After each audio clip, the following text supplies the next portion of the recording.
मोठी आरती करू नका, लहान आरती करा आणि मूर्ती विसर्जनासाठी घेऊन या.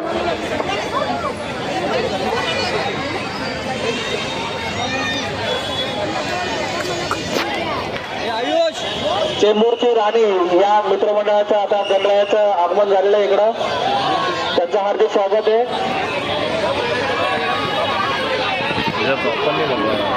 26 यांचा घरचा गणरायाचं इकडं आगमन झालेलं आहे.